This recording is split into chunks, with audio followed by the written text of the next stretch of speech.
was only working 8 days a month.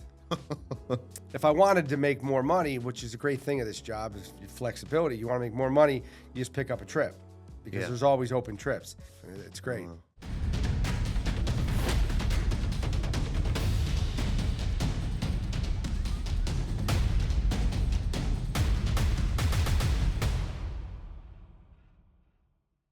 All right, welcome back to the Cashflow Corner podcast. Today we have an awesome guest straight in New Jersey. He is a commercial airline pilot. He flies the 757, 767, right? Yep. In and around some of the busiest airspace, the New York airspace. We have Anthony, Austin's dad, today. What's up? Thank you for being on. Thanks for having me. It's cool. So what I want to do first is I want to go into just your backstory a little bit. You know, we talked about the type of aircraft you fly. A lot of people who don't know airplanes, I always tell people, I was like, well, at that side, it's mostly your international. Yeah. Overseas stuff, maybe a little domestics, but, you know, mostly overseas. Yeah, exactly. I want to talk about what you did before. You weren't always a pilot, right? No. So what did you do before you were a pilot? So, long story short, I don't want to bore you, but I was I went into the golf business out of school. Okay. And I was thinking of being like a golf pro. But I had a good game, but it was not a game that was going to get me anywhere but working at a club, you know. Okay. So I did that for a year, and I just decided I didn't want to go that way. And then I had a finance degree in college. So my almost wife at the time was like, you know, what are you going to do with yourself? You can't just bum around a golf course. So I went to New York to do finance. I was doing mortgage-backed bonds. It's funny because I was doing the mortgage-backed bonds, and like 10 years later, when the whole bond thing fell apart, I look back at it kind of like, oh yeah, that wasn't good stuff they were doing. But I didn't like it. So I just watched the airplanes coming into Newark out of my office window. I was at 150 Broadway. Okay. So I go through the Trade Center. I was up on, I don't know what floor, but you could see all the arrivals going to Newark. And I'd sit at my desk just looking at the planes. And I had flown in high school a little bit. Yeah. And then in college, I flew just a little. You know, I had like 30 hours, 25 hours. And one day, I just quit my job, signed up for flight school. Wow. That's it. You know, I never looked back. Yeah, that's that looking out the window and just going like, okay, yep, that's what I want my career to bear. Yeah. What was... And my dad was a corporate pilot, so I kind of had it in my blood. That's right, yeah. So corporate's a little bit different, you know, obviously lifestyle. So did he work for an owner or a charter company? He worked for RCA, and then they got bought by GE. He worked for them. Okay. And then Honeywell, he ended up with Honeywell. Flying there for corporate? Yeah, he flew cool. Gulfstreams and Falcons. So yeah, he loved it. So he had a good gig. He's a good gig. Yeah. So he never went the commercial route. He just went straight to private. Yeah, that's like a lot of people's dream to do that. Yeah, you know, it's a financial thing. I mean, corporate, you're going to make a lot of money right away when you go in. Although now it's totally different. I'll get into that later. But you know, back then, you know, you go in and make the money early, but you're tied to a beeper. I mean, they don't have beepers anymore, right? Yeah. Now it's just but like you're tied to a phone now. So what? Out of curiosity, I remember when I was going through my flight school. I remember what the price was. I remember my parents going like, "Oh wow, another bill, another bill." Mm-hmm. Do you remember what your first flight cost and what type of plane it was in? So or your hourly rate. The first flight I ever flew was in a Piper Cub on a grass strip out in Western Jersey. Okay. And I think it was like $25 an hour. Yeah, to go up and fly with this guy. So it was nothing. And even when I went to flight school, I had my private already. I did my commercial multi-engine instructor, you know, all the ratings all the way through in about a year. And it was, I want to say it was probably $70,000. To get all of that? Yeah. So you had your CFI 1 and 2? Yeah, CFI, II, MEI. Wow, for $70,000. Yeah, everything. How much do you think it cost just for your private? The private back then was probably, if $10,000 would be a lot. Okay. Yeah. Wow. Okay. And so maybe even less. Maybe even like $7,000. So you did all that. You got enough. You got enough hours. Yeah. And you went regional. So I went to flight safety down in Florida for my training. Okay. And then I instructed out of Teterboro. Yeah. That's interesting. So you did most of your flight training in the New York airspace. Most of it in Florida, but I instructed out of New York airspace. How much? And when was that? What year was that? 2000. to 99 to 2000. Okay, so during that time, how much has New York airspace changed from then to it has now? You know, it hasn't changed a ton. Some of the what they call, I think, a VFR corridor now down the river. I mean, back when I was doing, I would give tours down, you know, going down the Hudson. Hudson, yeah. And I'd just throw people in a 172 and just dart over to the river, fly down, go up the East River, turn into the wind, do a tight turn, come back down and go up. And you just announce yourself on the radio, you know, where you are and what position going up. I haven't done that run in 25 years, but from people I know that do it, that's changed a lot. The airspace in Newark, it hasn't really changed much except, you know, they used to have these things called TERSAs and URSAs, like to get into to the class Bravo. Yeah, it was a controlled airspace. Yeah. And then they changed it to Alpha, Bravo, Charlie, Delta, Echo, and Golf airspace, like late 90s, I think. Okay. So, So you're around during the era of changing all the different. yeah, so that it was changed, but since then, not a ton of change. They just switched.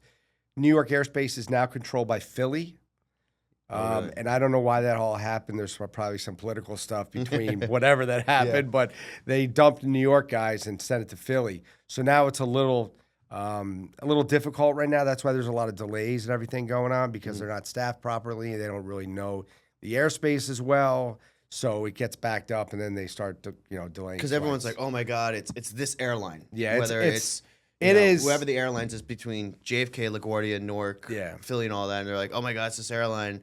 And then I have a buddy who actually used to do work for Traycom. Oh, really? And out in Long Island? yeah, is that, are they in Long Island? Yeah, I think they're in for Long Island. Approach Departure Center and all that. Yeah. And we went to the facility. We were talking with him, hanging out with him.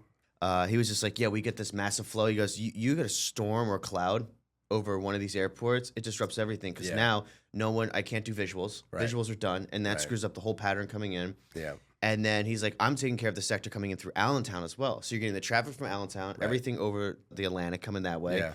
And it's one of the craziest airspaces in the world. I believe it. It's tough. Yeah, I mean, I remember last year in the summer, every year me and my fiance we go to London. We do a lot of Formula One stuff out there, and we used to take the 11 p.m. flight out of EWR to London. Yeah, and I avoid that flight like the plague. Yeah, I like it's too late. I don't care if I had to pay a couple $1,000s more to take the 8 a.m. flight because that flight, I've done it 3 times, has never left at that time. It's either left at 2 a.m. or 3 a.m. Yeah, it's horrible, and it's due to us not being able to push out. Right, not maintenance and stuff like that. It's just like we can't get out. Yeah, and then you get back early into whether it's Newark and JFK, and you can't even get into your spot.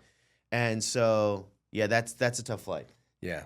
So, as somebody who is trying to get into the aviation career a little bit, I want to spit on this a little bit, and then we'll go into some fun stuff. As someone's trying to get into this industry a little bit, what do you think the number one tip with them? What the tip for them getting in, or like, you know, you said, look, I sat out my window and I saw planes. Yeah. And you didn't know if you really had a passion for it, but you knew you loved it. You loved watching it. I tell everybody that wants to get into this, go to your local airport and do your private pilot's license there. You know, you can do it. So you need 40 hours to get your private. You probably know this. Yeah. So most people probably do it. I think I did it in 45 or 50 or whatever. I mean, 40's the low end, but maybe 50 hours, right? Yeah. So if you have the time to go, you know, a couple, 2-3 days a week, you can knock it out pretty fast. Go do that and then see how you like it before you make that big investment, because now these flight schools, like ADP and all that. Yeah, I think it's like 150 or 200 grand or something. Jesus. It's expensive. So you'll recoup that now because the pay rates are much better than they used to be. Yeah. So it's still a good deal, but you know, it's a big expense. So you got to make sure you're going to like it. Yeah. I mean, and there's a family life thing, and there's all that kind of stuff that you got to think about too. Yeah, that's a good point, because it's definitely changed. Like I remember I looked at ATP school once and I was like, okay, 75 grand, room, board. Okay, they put you in this little place and you're good and everything. And then here and that, you know, now it's at 100, 150 grand and all that stuff. So, okay, so now you got your stuff, you got your job. Your first job was doing an express. What was the first flight you did? The first flight I did was from Newark to Albany, I believe. Yep, Newark to. Well, that's not really true. The first flight I did, so the simulators weren't as good as they are now. Yeah. So when I did my first flight, you actually had to go fly the actual airplane with an instructor and do 3 takeoff and landings, and then you could go fly passengers. Now the sims are rated, I think they're Class D sims now, where they count as flying an airplane. So now you can do all that stuff in the sim and then go fly. But back then you had to do a landing, 3 landings. So I flew in Amarillo, Texas at like 3 in the morning because the planes aren't being used. Regional planes aren't being used really, turboprops at 3 in the morning. Yeah. So, you go there with like 3 other students and you all do your first landings. So it was like That's pretty Amarillo in the middle of the night, you're exhausted and you're doing touch and goes. And So a lot has changed in the industry. A lot. Like, I mean, I remember when I did my stuff, but like, I mean, that's pretty wild. I mean, Yeah. like when I first got in, we had this thing called a Redbird Simulator. And they had this like simulator, and it was a couple years after I got into it. And they just classified it, and you were able to go into it and collect up to like 10 hours in it for your private. And so they would just they would pump a bunch of kids in this little simulator. Yeah. Like, all right, go get your 10 hours and they would try to charge the parents the Right. same rate that it was in the plane. Oh. And then the parents would be like, how was your flying lesson? I was like, no, I was in the simulator today. And they were like, wait, we got charged $150 an hour. And I was like, the simulator was like $50 an hour. Yeah, that's a jerk move. Yeah, so where I did mine was in a military school. It was very crazy. All right, so first flight was from Newark to Albany, New York. Yeah, first flight with passengers. Yeah. That was a whopping 25 minutes, 30 minutes. Yeah, it's nothing. Yeah. All right, so you do your first flight, you do all that. How long were you with the express company before you? I was an express carrier for 6.5 years because 9/11 happened. It would have probably been a lot less than that, but I got stuck for 3 or 4 years because of 9/11. So all right, well, let's flow right into that. sure. How? So you weren't flying during 9/11? No, I was home. I was Okay. actually about to go to the airport, bring my parents to the airport, and That then didn't it happened. Yeah. So what changed as a whole, like in the airline industry, really after that day?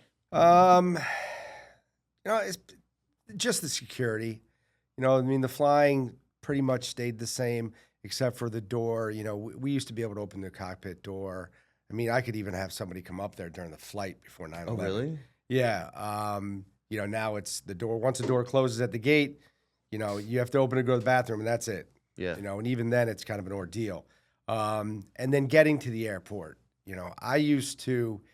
I mean, there was like in I think Lubbock, Texas, or it's one of the little small Texas airports. I used to go through the counter where the women that are there, the men and women are giving you the tickets. Tickets and you in the bags. And I'd go through the counter, and they had a bag thing that was like a circular little thing that you slide the bag in there, it would slide down. I used to jump in there and just slide down and then walk out of the back of the garage thing to the airplane and start getting it ready. Never going through security or anything. Oh, jeez. Now it's not like that Completely anymore. different. And now, we go through security, and now they have KCM, which is for pilots and flight attendants. So it's kind of separate, but then they send you through another security. So just the security things really changed a lot, but not the flying. Okay. Now, are you married at this point? Yes. Yep. Okay.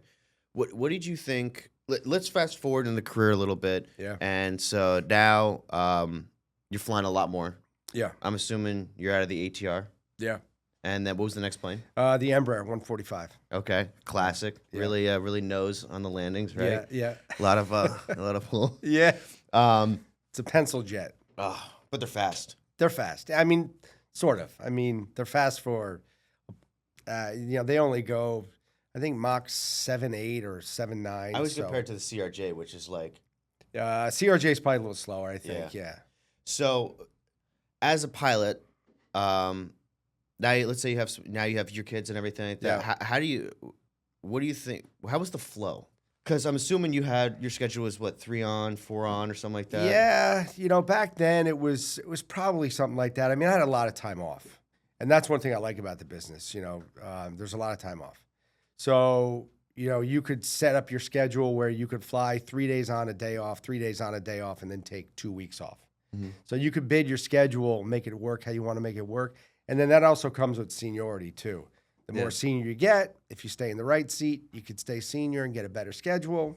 Go to the left seat, make a little more money, have a less schedule. So there's so much flexibility that you can kind of make things work. It's what you want at what point in your career. You're like, Right. do I want more flexibility or more pay? Right. If you want to be home for a soccer game, you could be home for a soccer game. You know, once you start building a few years in, the early years are tough. So you're saying, like, if let's say there's a guy who comes in, he's like, you know, like I know some people that are in their 30s and they're like, now I want to be a pilot. Change Right. completely. I actually knew a guy who did it in his late 30s. Wow. 3 kids, all that stuff. Went through the whole flight training program and all that stuff, and he was like, yeah, it was really tough because like this. Now this is only 12 years ago. This Right, guy yeah. did this, so And that was a tough time to do it too. yeah. And so now he's going through it, and he's like, never home. Right. He's like, I got the crappiest schedule. Or not only that, then there is Still now he's like that? no, he's got one now, but Yeah. he was reserve. Yeah. So he's like, they would call you, you'd sit at the airport for 8 hours, Yeah. and then just to go home. Yeah. And so that was really tough. And I was like, well, how do you balance that? And I guess like what you're saying at that point is like find somewhere if you have nothing, you don't really if you're not family intense, it's Right. easy to kind of be like, well, I'll just dedicate myself to flying and do Yeah. all that. But if you got a family, really find some type of career that allows you to be able to be with the family and kind of play with your schedule a little bit more. Yeah, I mean, the early years are tough. I'm not Yeah. gonna lie. You know, it was tough because the schedule was horrible and the pay was horrible. I mean, the first year pay I think I started was 18 grand a year, which flying. And that's in 2000. that's in 2000. Wow. So that's not much money. No. So now you have horrible pay and you're never home. So it's tough. But if you can make it through those early years, the future's bright. Yeah. So And yeah, that's what. So 18 grand, huh? yeah. What was Austin was telling me a story. I want to hear the story about the first flight, or was it the Montreal flight when you were basically like, you got done with it. There was a bunch of stuff that went wrong. And It was like I made $18 on this yeah, flight. like you were telling me about like how like you flew some flight to Montreal and it was like it was like Yeah, the passengers would probably I don't be like- remember that one per se, but I remember one going to Albany, and Albany's like 25, 30 minutes, Yeah. right? So I remember going in there and saying to the guy next to me, I'm like, what would the passengers think if they knew I got paid $9 to fly them here? Like, $9, right? I mean, It's pretty bad. yeah, because your plate at that time was it paid pushback or door closed to door open Off the gate. off the gate. Now Yeah. it's door closed to door open, right? Yeah. Yeah. So you push off the gate. That plane's pretty easy to start and get going. Yeah. And you leave in Newark, but and then Albany's not a big airport, so Yeah, you get it's right short in there. flight. And yeah, so you didn't even get a full hour pay. No. From pushback to No. gate. And then, you know, there was probably like that Montreal one and stuff where, you know, you've got all this stuff going on and, you know, not in really emergency or anything, but like weather and you're deviating and all this stuff. And it's landing at 2 a.m. and you're like, you're doing this for $18 an hour. You know, you could be making more money at McDonald's. Yeah. But- No, I mean, that's. But, you know, you put your time in. So that's fine. I remember my first job, I was making $7.25. And I remember I worked so hard at because I was so excited to have my first job. And I remember guys have been there for like 15 years. And this is like a party place where they like, I set up party tents for people. And they're going, bro, you're working too hard. And I was like, no, I love this. I got a job. And I remember getting the paychecks and I worked my ass off. And it'd be like 10-hour shifts every single day. And the only day I was off was on a Sunday. Yeah. So I was like 6 days a week. And it was like $450. And I was like, man, $450. And I would go to, there was a 7-Eleven. I would go there every morning and grab myself coffee. Yeah. And then once I started going like, okay, can't really do anything with this, the coffee stopped immediately. Yeah. The going out and getting lunch stopped immediately. I know. And so it's just, yeah, and now it's like completely different. Yeah. Now I think the minimum wage in New Jersey is like $18. Yeah. And yeah, you could basically make, you know, $38,000 a year working at a window McDonald's in Yeah. New Jersey. Yeah. So now, fast forward, you're flying international routes, bigger plane. I'm assuming a hell of a better schedule, much better pay. I was flying a 737, and I stayed on that because I'd gone through divorce. I had young kids. I wanted to be home a lot, so I stayed on the 737, which is a junior airplane. Nobody really wanted to be on it, Yeah. especially in Newark. So the other bases were more senior, like Houston, because you could buy a house in Houston for half of what you could buy it in New Jersey or Yeah. Pennsylvania area, whatever. And you got paid the same. So it was like a no-brainer. Like guys would go down to Houston and live down there. Now, personally, I don't want to So live it in was like Houston. you in but- Chicago would be like, right. yeah. The schedule was great. And I think I went probably 6 years without staying in a hotel. Really? I just did turns to Florida and the islands. So get up in the morning, fly down to the Caribbean, fly back, home that night for dinner. Oh wow. And it was great. And I did that until the kids were out of school and out of the house. And then pretty much once they went to college, I was like, all right, I'm going to go try something different. And so I waited like a few years because it's really hard to give up that schedule because I was only working 8 days a month, 8 to 10 days a month. If I wanted to make more money, which is a great thing of this job, is flexibility. You want to make more money, you just pick up a trip because there's always open trips. So, I decided to go to the 756, and so now I'm doing the international stuff, and it's great. So now you're doing a good amount of international travel, Yep. and that obviously you can't go and turn. Those are mostly all overnights now, right? Yeah. How has that? And how long have you been flying the international stuff now? About a year. About a year. How has that I mean, that's a complete lifestyle change than what you're doing before. Yeah. But it's also the back and forth flying, the time difference, all that. How has that been? Like, it's just The time zone stuff is hard. I try to limit to 2 to 3 a month. international flights. Yeah, because then I can do. I stayed in the right seat. Like I could be a captain right now, in I think any plane we have, even 787. But then you fit into where your seniority is, so you go down. So you kind of get a crappy schedule. And once you get a good schedule like I have, you kind of get addicted to it. Yeah. So, you stay in the right seat. There's a lot of schedule flexibility, even income flexibility, because you can put yourself on to fly a trip if there's like that London you talked about. Yeah. If they time out, they still have to send that plane out. So what they'll say is, okay, does anybody want to take this trip for another 100% pay? Because we got to get it out. So it goes by seniority order. So then you could say, yeah, I'll take it. So you I mean, we can make it double the pay almost right. on that. Yeah. So you go to work. So there's a lot of flexibility with that. Oh wow! I didn't know that. Wait, and then the time why does the plane have to go out? Is that because it's international? There's fees or? Well, because you and every other passenger wants to get to London. Oh really? So they You just know? don't like. I always thought they'd the airlines would just cancel it. No, they don't want to cancel it. They want to keep that wheel turning. Oh wow! Okay. Yeah, that's the last thing they want to do. Sometimes they're forced to by the FAA. When the weather gets bad, they say, okay, if you have 100% block of flying, bring it down to 80, and you got to find which 20% you want to cut off. But that's way above my pay grade. I just fly the thing. But, so I love, like tomorrow I'm going to Rome, but I don't have to go to work tomorrow till 4 o'clock. So in my old life, like my wife's a pilot too. Tomorrow she's going to the Caribbean. She has to That's leave cool. for work at 7 a.m. So I sleep in, I go to the gym, go to the garage, mess around, do some stuff. So you guys and got then a show nice up little for work. lifestyle going on. Yeah, show up for work at 4 o'clock. Wow. Getting there is tough. You got to take like a little nap, but you can't sleep too long because if you On the plane.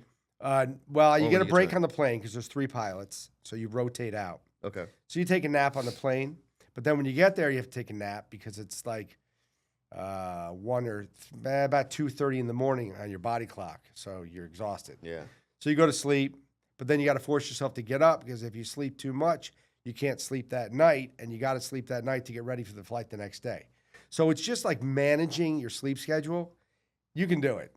It's just tough. you have to be disciplined. Wow. Yeah. So, but now you're at a spot where you're like, okay, are you at a spot where you could pick like a cool destination out and kind of Yeah. like go for it and not have to? Yeah. Like we have, the summers are great because we have trips to like Majorca, Dubrovnik, and they don't go daily. So right now, a lot of our daily flights, let's say I go to Rome. We go to Rome every day. So I fly to Rome, and then the crew that's there takes the plane and flies back, and I go to bed. And then the next day, a crew brings the plane back. I wake up, I grab their plane and go. But if they're not doing daily service, now I got to sit there for 3 or 4 days until a plane comes for me to fly back. So we have a lot of places where, like Majorca, they have like 4 and 5 day trips. Oh So yeah, you because fly they, over and you just chill out. So that's because they're not able to fill the plane. So they're like, well, we could do it. We'll send it out on a Monday. Right. On Wednesday or Thursday, we know we'll get that whole plane filled. Yeah, get there's everyone just back. not enough capacity to go to these So you little get to stay islands. there for like a couple of days and just Yeah. and the hotel's paid and they got all that. Did they give you meal vouchers? You get per diem. So I forget what the per diem Basically, is yeah. now. It's $3 an hour or something. So it's maybe, I don't know, $70 a day they give you towards food. And Oh wow. Yeah, I mean that's I see why you're just like, yeah, I'll just stay in this spot. Yeah, for right it's now. not bad. So, all right. So while we're on this one, and then I want to turn the page and go to some fun stories. Your first job, 99 or 2000. Yep. You were getting paid about 18,000 a year. Yeah. What is a pilot now? I know there's different size airplanes and all that. So between, Yeah. I would say the long range, the big boy 7.6, Yeah. the flying pencil. You know, Yep. I got to teach Austin that when we were flying to Norfolk, and I was like, you know what that is? He's like, no. I was like, that's the flying pencil. 757-300. Yeah. And then we played the 767 game, and he still couldn't figure it out. I'm like, man, you're letting your dad down right now. You got to know what that 767 looked like when it's got that big spread on it. That's it. And, Winglets or no winglets. No, that's it. So what is a pilot, whether they're in the 777, 787, FO, what is that range of pay now compared to? Now I think that the new guys getting hired, it's 100 and so we get paid by the hour. So it's like 140, 150 bucks an hour. Comes out to about 150 grand a year. What I made in my first year, you could make double or triple that in a month. So it's like it's night and day. That's crazy. It's crazy. Yeah, because you could literally control your lifestyle. You could be like, Yeah. you know what? I really like to buy a new car. I'm going to pump out a couple hours for the next 6 months, go That's buy a new it. car. Or you can, I told my wife, I said, I'm going to work, pretty hard, which means, more than 10 days off, off. But I'm going to work I'm pretty gonna work hard. 2 weeks this year. Yeah, I'm going to work like 2 or 3 weeks in January and February. And then March and April, I told her, I just want to chill out. I want to go out west and go skiing. Yeah. So you can just advertise your trips. So somebody that says, I want to buy that car, says, I need to work 3 extra trips this month. Now, we're limited by hours. We can only do 100 hours. And the rules have changed a little bit. It used to be 100 hours in 30 days. But now it's like a rolling 100. It's kind of a... So are there months where you don't have to work? Like, how long could you go without having to do a flight? So you can go... you can go a whole month. Okay. You have to have 3 takeoff and landings in 30 days. Yeah. Or in 3 months, 90 days. So you technically go a couple months. I've gone a couple months without flying. But do the airlines restrict you on that a little bit? Because you don't get any guaranteed hours per month, right? Right. So, like, I have a buddy Well, who, you get a guarantee. like 70 hours a month. He used to get Correct. guaranteed 70 with Yeah. the regionals. It's still kind of like that, but Even if you don't fly? No, that's what it starts at. And then if you drop your trips, that guarantee drops down. But if the company drops your trips for some reason, you 70. still get the guarantee. Okay, that's what it's for. Okay. Yeah. So it's like a protection. That's pretty cool. So Yeah. like you've manipulated this to being so perfect to where you're like, yeah, I'm just gonna stay in my bubble. Yeah, I mean the flexibility is you can do in a whatever year you want. though.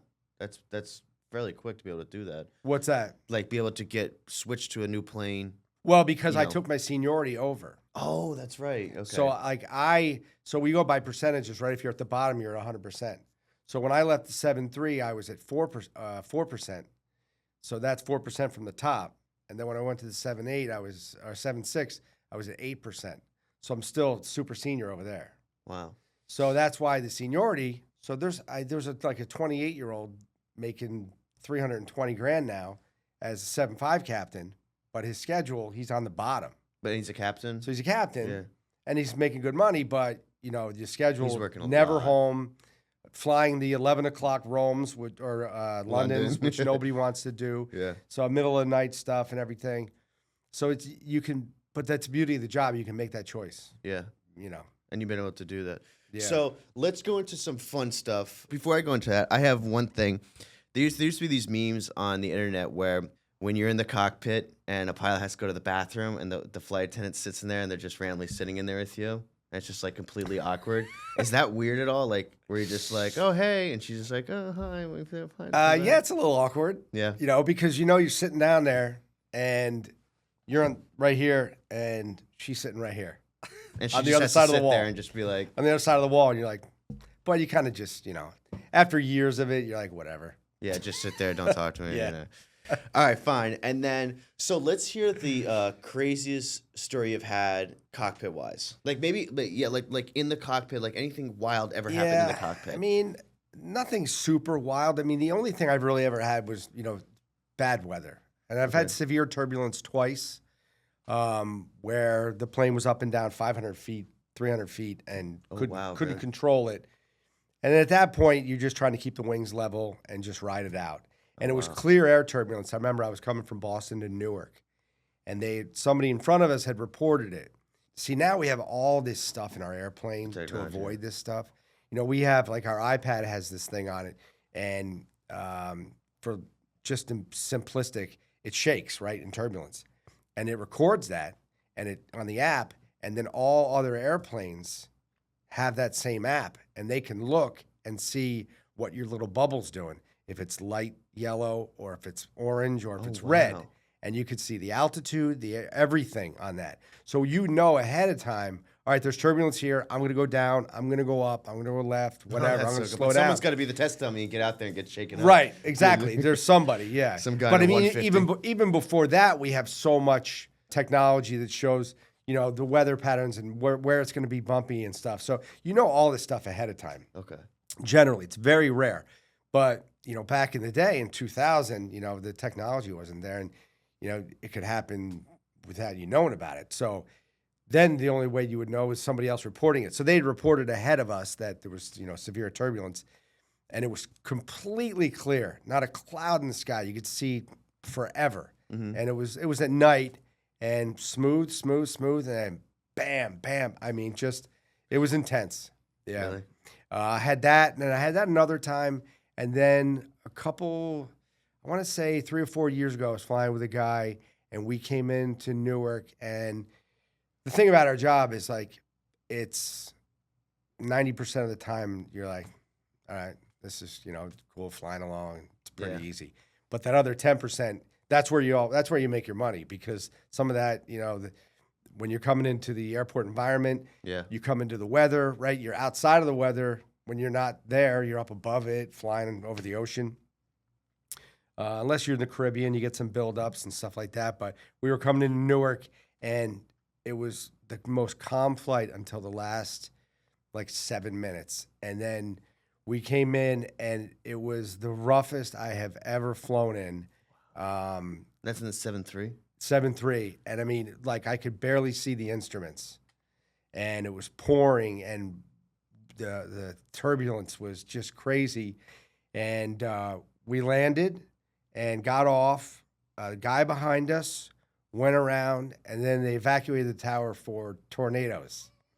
So we pulled the plane off the runway, and then we got stuck. I mean, it was pouring. The whole place was flooded. We couldn't even move the airplane.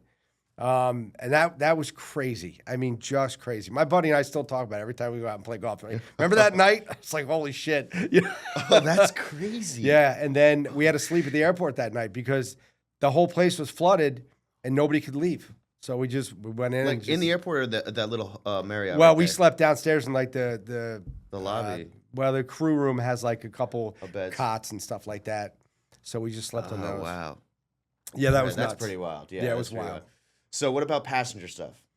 That's all the time. I mean, Did COVID put you guys to the test? Yeah, I mean, it's Because just the media made it seem like you guys were... COVID was, like, not a big deal for me. I mean, we did like repatriation flights. I was going down to Central America and picking people up and bringing them back. So I'd fly an empty plane down and just load it up, bring them back. So I did that for about 2 or 3 months. It's just they're less respectful now and just entitled. So they get on the airplane and, you know, it's just, you know, they do absurd things. I mean, you've heard of, like, the one guy taking a crap on the I mean, I haven't had any of that. People are kicking off for being drunk. It's a lot of the time. Yeah.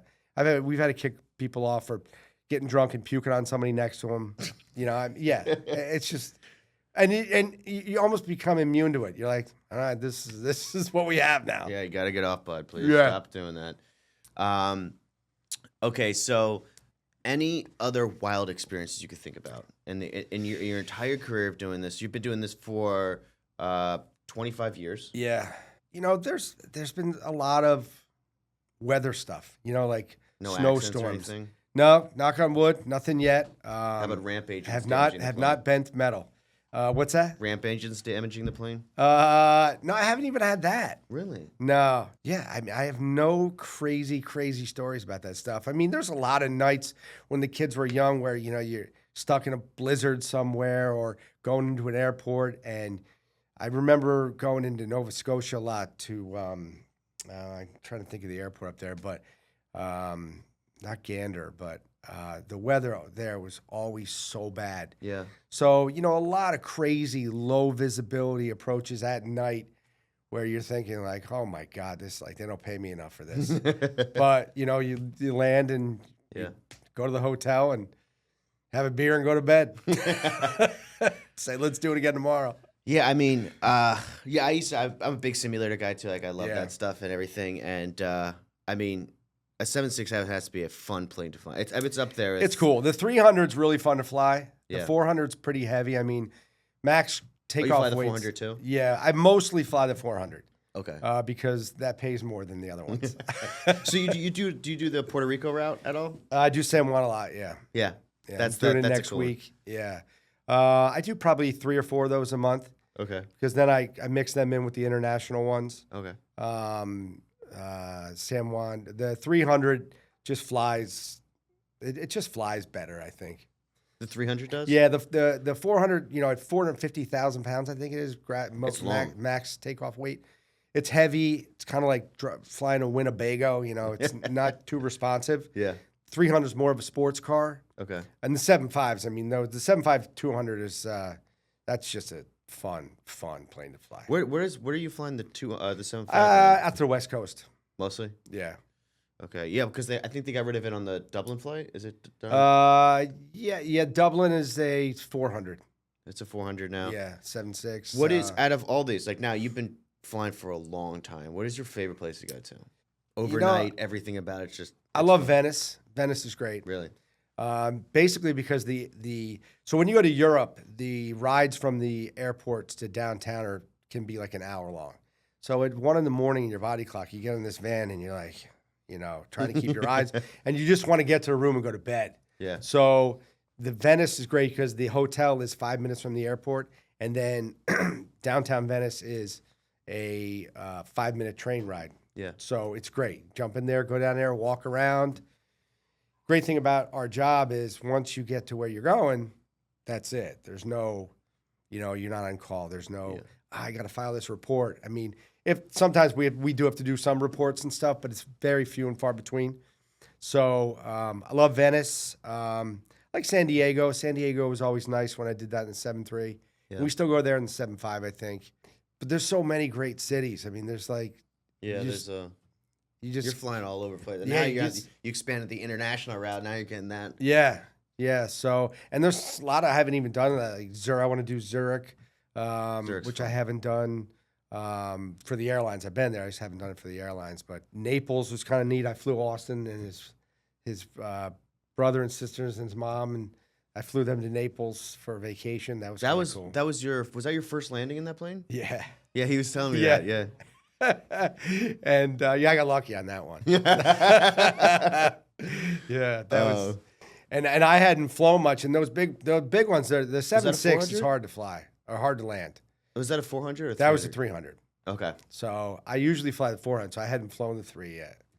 So that was my first landing in that one. What's been your longest flight so far?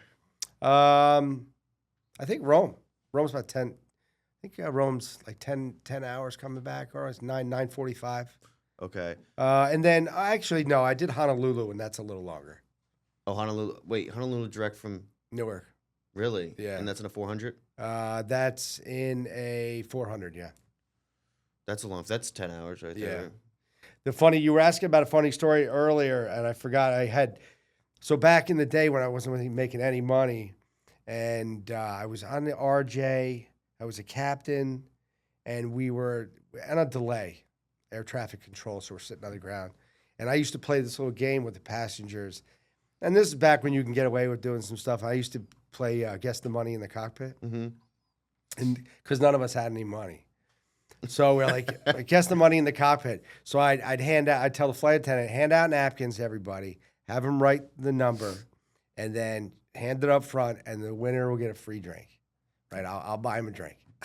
So, they'd send all the cards up, and I was like, all right, well, so-and-so.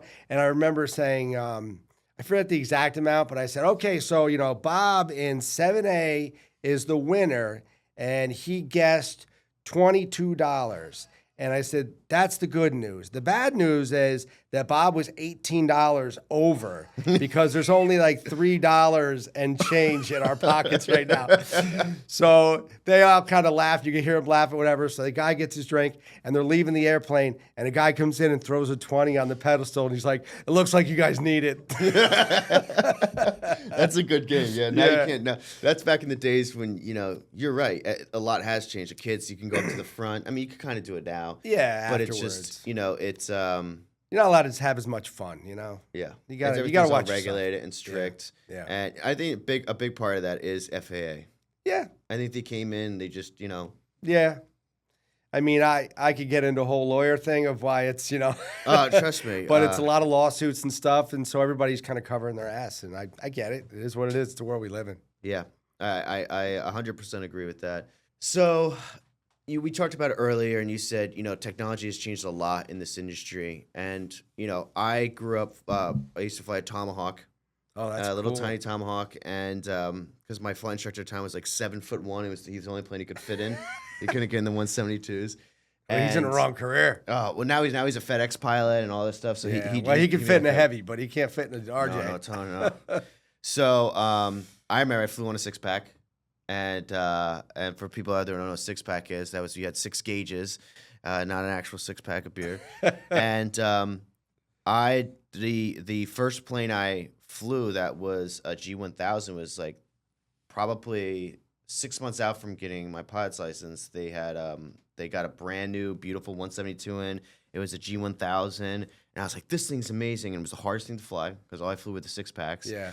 And then when I bought my Cirrus, that had not a Garmin, something else in it, but it was like very old and weird looking, but it was a Yeah. touchscreen type thing, and that was like really, really fun too. But like So was that for the GPS or was that for like the integrated Both. screen? Okay. both, so like someone upgraded, had a 6-pack, they took Right. that out and they put an Avidyne system in it, was called. Okay. But you flew on steam gauge, Yeah. and how was that learning curve?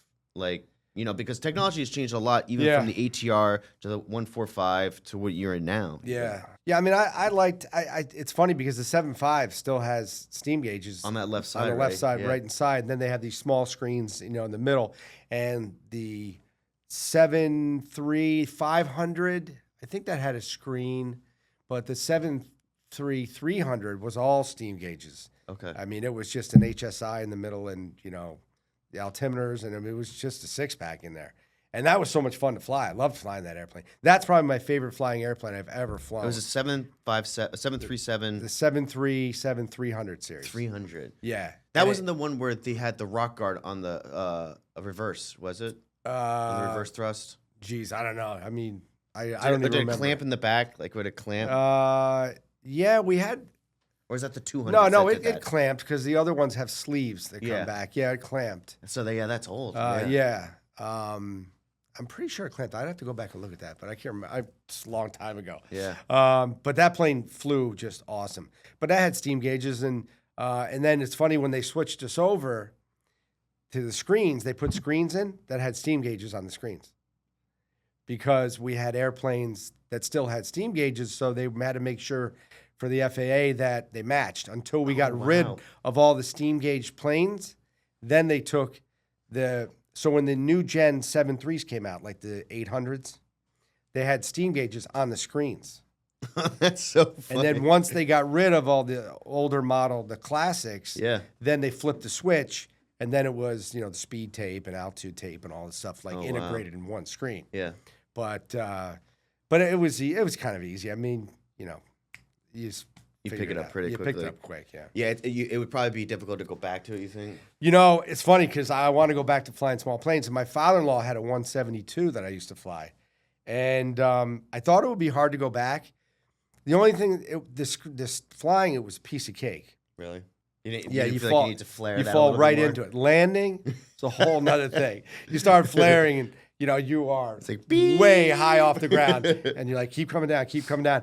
And, you come down to land and you're like, I hope there's gear on this thing because I feel like there's nothing. I'm about to touch my seat on the ground, Yeah. So that's the hard part of flying the It's small like getting planes. that back Yeah, into the flare is the tough part. I mean, we kind of went over a bunch of really cool career paths and all that stuff. I want to open the floor up for a couple minutes for you to, kind of open up anything maybe we missed and that you want to kind of go over, whether it's helping people in this industry, maybe some cool fun facts about, the current plane you're in. I personally, it's one of my favorite planes. It's the 757 and the 767.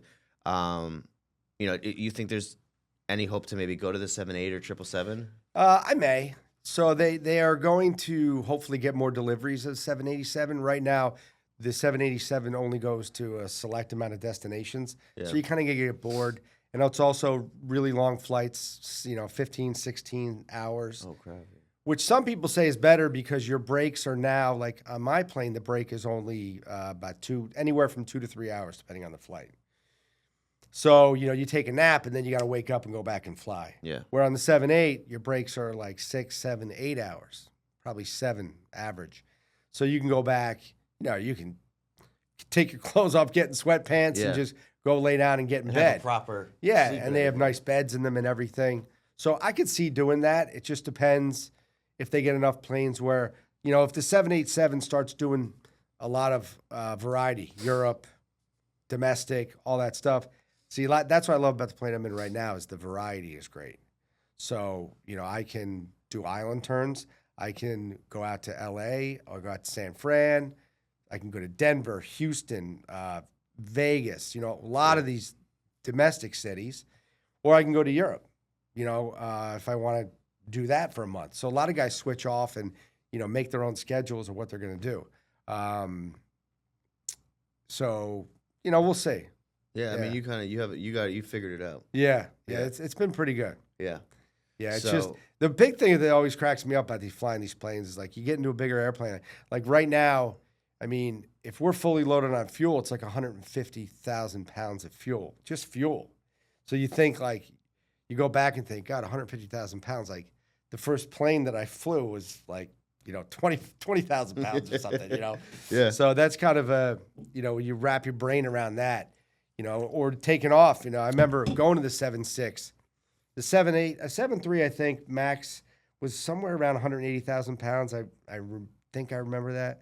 But this thing you get in, it's 450,000 pounds. That's, you're approaching like 500,000 pounds. Yeah, it's still And it flies. It's kind of, you still get amazed by it, even though you do it all the time. you still that feeling of just taking off. Is that still? It's cool. Austin and I were discussing. He was like, yeah, my dad, he just loves flying. Yeah. And I told him, I was like, dude, there's something about that feeling, and like you you get it. I 100% understand, but people who don't fly, there's that feeling like once that takeoff where you feel free for a second, where you're like, no one's gonna bug me, no one's gonna do anything, and there's a lot of people that just like they're like, yeah, but I don't get it. All you do is you just sit up there, and I was like, but you don't get it. Yeah. Like I could sit in my plane, I would go from Charlottesville, Virginia to Morristown, every 2 weeks, and it was 2 That's a hours. fun on my flight, plane. yeah. 2 hours, and I would do VFR all the time. Yeah. I would go all the way around. I would do that. And I didn't want to talk to nobody. Right. And then I would dip right at the last minute under 3,000 feet under New York's airspace and get right into Morristown. Yeah. And I said,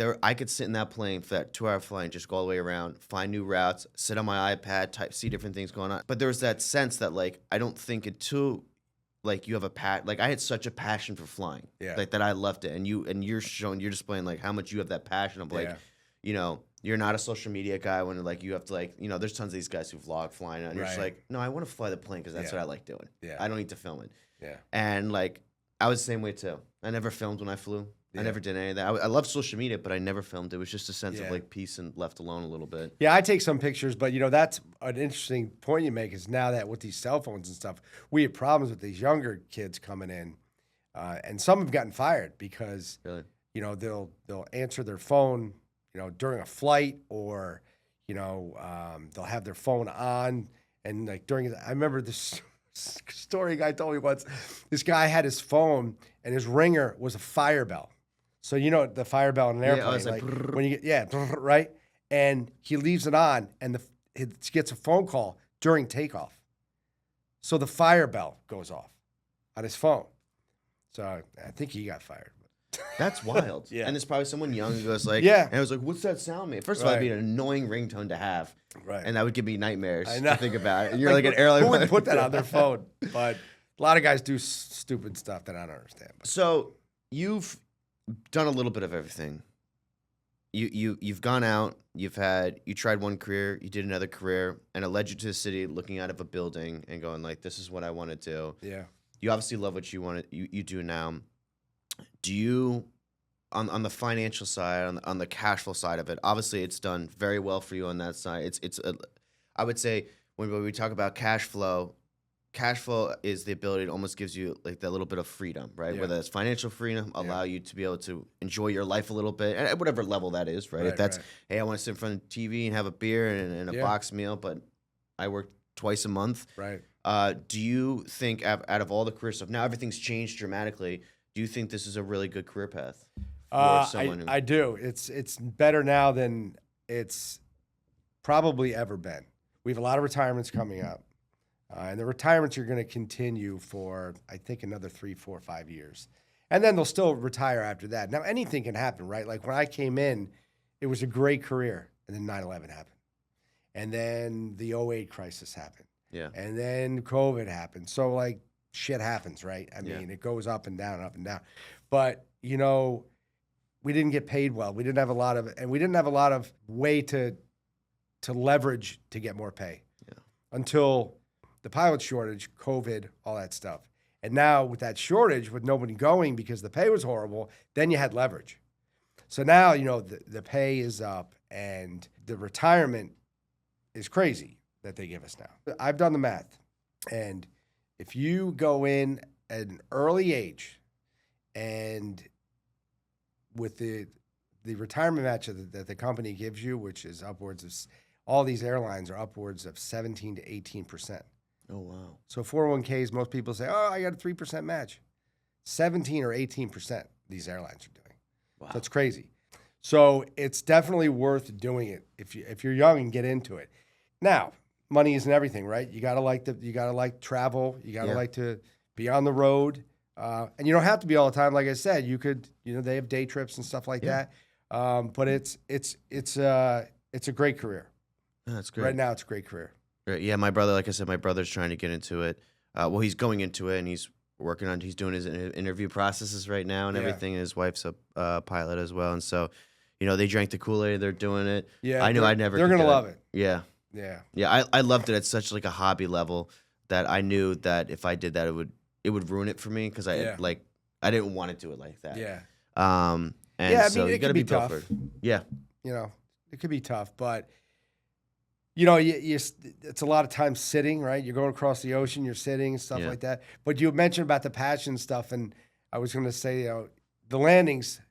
I always look forward to the worst weather and the landings, because then you kind of, you know, you sit up in your seat a little straighter, and you kind of get psyched and ready for it. And you know, during the winter, we land a lot going into the west because the winds are gusty out of the west. So we land going into the west, and you know, it's gusty, and to ride that Bronco down while it's bouncing all over the place, and then get it down to the runway and kind of roll it on, pull off, like it's just the colder temperatures. It's just, you know, you're like, oh, that was. Well, you had to work for that landing. They always say the best landings are the ones you had to work for. The one you're like, oh, we're coming in nice and smooth, and then it's like boom, boom, and you're like, oh my god. Those are always my worst landings. My wife and I talk about this all the time. When there's no wind, you're like, all right, and you have a horrible landing. But when it's really gusty, and you know, weather and stuff like that, you get tuned in, and you know those are your best landings. All right, I'm gonna have to give you my international flying schedule this year, so I can make sure you get out one of them. Listen, I fly so many people. All you gotta do is tell me a month in advance, because you bid your schedules every month. Yeah. So if you let me know, you know, prior to I got a month. Amsterdam. Yeah. And I have Greece. Yeah. But Greece is 787. Yeah. So it goes back and forth. Amsterdam during the year. Oh, Amsterdam I think it's a 777. What's that? Is Amsterdam a 777? No, it switches back and forth. Back and forth. Yeah. Okay. Yeah, so then, Right now it's not, but I think in the summer, because they switch planes around, you know, because all these markets they do in the summer. So they have to switch planes around in the summer, and then they switch back in the fall and the spring. So perfect. Yeah. All right. Yeah, if it's a 7.5 or a 7.6, I'll take you. Oh, yeah, you know, I love it. All right, well, that's our podcast for today. I'm so glad you're on it. And, hey, that was cool. Thanks for having me. I appreciate it. It was fun. Awesome. Thank you.